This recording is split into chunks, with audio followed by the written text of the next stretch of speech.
கிறிஸ்துவுக்குள் பிரியமான சகோதர சகோதரிகளே, இயேசு கிறிஸ்துவின் இனிதான நாமத்தில் உங்கள் அனைவருக்கும் என் அன்பின் வாழ்த்துக்கள். இன்றைய தினம் உங்களுக்காக கொடுக்கப்பட்ட வேத வசனம் 1 தீமோத்தேயு 4 அதிகாரம் 8 சரீர முயற்சி அற்ப பிரயோஜனம் உள்ளது. தேவ பக்தியானது இந்த ஜீவனுக்கும் இதற்கு பின்வரும் ஜீவனுக்கும் வாக்குத்தத்தமுள்ளதாகையால் எல்லாவற்றிலும் பிரயோஜனம் உள்ளது. ஒரு பெரிய பணக்காரன் தன் பெரிய மாளிகையில் தன் மனைவி குழந்தைகளுடன் எந்த ஒரு குறையுமின்றி சந்தோஷமாக வாழ்ந்து வந்தான். ஒரு நாள் அவன் மனம் மிகவும் நிம்மதி இழந்து இருந்தது. அதனால் அவன் ஞானத்தை தேடி புறப்பட்டான். அவ்வாறு புறப்படும்போது எப்போதுமே நடந்துதான் எவராயினும் செல்வார்கள்.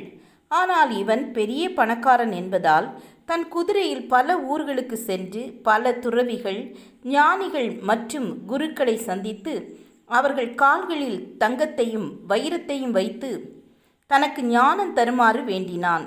இருப்பினும் அவர்களால் அவனுக்கு ஞானத்தை தர முடியவில்லை. அப்போது அவனிடம் அந்த வழியாக வந்த ஒருவர், இந்த காட்டின் உட்பகுதியில் ஒரு குகையில் ஜென் மாஸ்டர் வாழ்ந்து வருகிறார். அவரிடம் நீங்கள் சென்று உங்கள் பிரச்சனையை சொன்னால் அவர் கண்டிப்பாக தீர்த்து வைப்பார் என்று கூறினார். அவனும் அவரால் முடியும் என்று அவன் கூறியதை கேட்டு ஒரு மூட்டை நிறைய பணத்தை எடுத்துக்கொண்டு அந்த காட்டின் உட்பகுதியில் அந்த மாஸ்டரை தேடி சென்றான். எப்படியோ நீண்ட நாள் அலைச்சலுக்கு பிறகு அந்த மாஸ்டரின் குகையை கண்டுபிடித்து அவரை வணங்கி தன் பிரச்சனையை கூறினான்.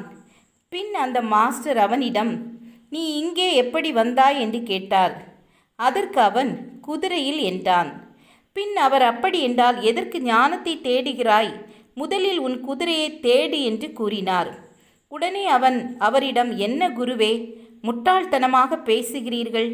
என்னிடம்தான் குதிரை இருக்கிறதே, பின் எதற்கு நான் தேட வேண்டும் என்று சொன்னான்.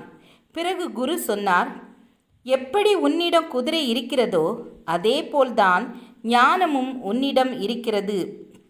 ஆகவே அதை தேடி வெளியே செல்லாமல் உனக்குள்ளேயே தேடி தெரிந்து கொள் என்று கூறி குகைக்குள் சென்று தியானம் செய்ய ஆரம்பித்து விட்டார். ஆம், எனக்கு அன்பானவர்களே, ஞானம் மாத்திரமல்ல, நமக்கு தேவையானது நமக்குள் தான் இருக்கிறது. அதை வெளிக்கொண்டு வருவதில்தான் இருக்கின்றது நம் திறமை.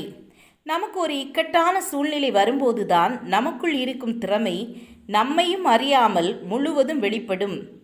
அப்படி வெளிப்பட்ட திறமையை அந்த இடத்திலேயே மறந்துவிட்டு அன்றாடம் செய்யும் பணிகளையே செய்து கொண்டு இருக்கிறோம்.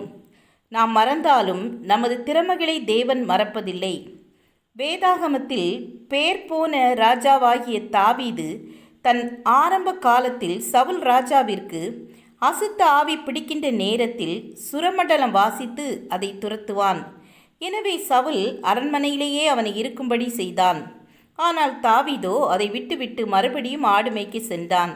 ஆனால் தேவன் அவரது திறமையை மறக்காமல் அவனை ராஜாவாக அபிஷேகம் பண்ணினபடியால் அவனை மீண்டும் அந்த அரண்மனைக்கே வரவழைத்து அவனது திறமைகள் வெளிப்படும் வண்ணம் யாராலும் ஜெயிக்க முடியாத கோலியாத்தை எளிதில் வெற்றி பெற வைத்தார். அதுபோலவே நீங்களும் உங்களது திறமைகளை மூடி வைத்துள்ளீர்களா? வேண்டாம், உங்களால் முயன்றதை செய்யுங்கள். தேவன் உங்களோடு இருக்கிறார். முயற்சி திருவினையாக்கும் என்பது போல முயல்வோம், வெற்றி பெறுவோம். God bless you.